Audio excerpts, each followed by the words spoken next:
Finally, we get the payoff we've been waiting for more than a decade. Mion's gun being acknowledged in any form whatsoever. Welcome back to the series where I give my thoughts on the recent episode or so of Higurashi Sotsu, and you yell at me for being wrong.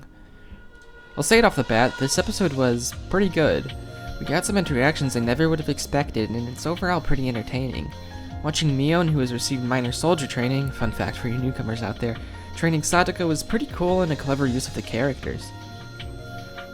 I'm gonna be honest, I didn't think we needed an elaborate explanation or even one at all on how Satoko got a gun. I had assumed she could have just nabbed one off a mountain dog or something, it doesn't matter. But after seeing what they did with it, I'm not too disappointed. We get to see how redeemed Teppei interacts with Satoko, which doubles as a hint for Tatari Damashi. We see how he puts on his old self to scare away the landlady specifically, which was the opening scene of the aforementioned arc. This of course implies that as many suspected, Teppei was not an active abuser in the Tatari Damashi arc. Anyway, it was fun seeing the interactions and Teppei trying to be a better uncle while still falling back into his old ways occasionally. It's like a bizarre sitcom, honestly. I did feel a little uncomfortable at points considering this guy's past, and if you are turned off by these scenes, I don't blame you. But overall, I found them enjoyable. Seeing Satoko purchase the gun was pretty funny in its own right. I wonder if it will play into things later on, considering she apparently has some connections now.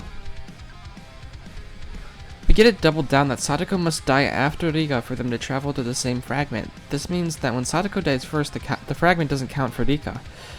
That's how she's able to practice and put many things in place. It was cool getting to see how she chose Mion specifically, because she had never succumbed to the syndrome before, and it would be interesting. She really is being groomed by Ewa. Worth noting that Rika doesn't understand what happened in Onidamashi. She still thinks Keiichi went insane and killed Lena despite her warning. That all said, this episode is certainly not without its criticisms for me. Like, come on Satoko, why are you being so freaking careless when you dispose of syringes? Like last time I didn't bring it up because there was the excuse that the world wouldn't last anyway, so it didn't matter for much if it was found. But here it's right in the open where Nika could spot it if you're unlucky. If this is a stylistic decision for the benefit of the audience, it really isn't working. Also, how did she even inject Mion? I have to assume it was through the drink. Does medicine even work the same way when consumed rather than injected? Also, what was Rika even doing in the timeline where Satoko was practicing the gun? While you were still in school, I was practicing the ways of the gun. There are certainly more holes in this season so far than I would like, however it doesn't mean I'm not enjoying it. Episode 3 was very frustrating, but I'm willing to overlook it because I want to like the show, and outside of lackluster answers and a few holes, Sotsu has been very enjoyable so far for what it brings in terms of characters. This episode was a step up for sure, and I'm looking forward to what Watakashi and the rest of Sotsu brings.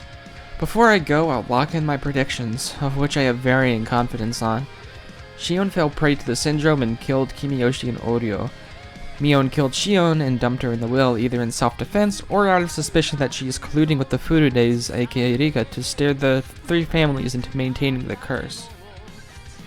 We see imagery of Shion's taser in the OP of Go, so I don't think it's a stretch to assume that she isn't doing peachy either.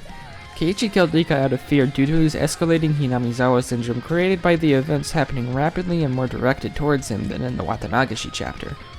Satoko witnessed this, or had reasonable suspicion, which is why she accuses Keiichi of knowing what happened to her during class.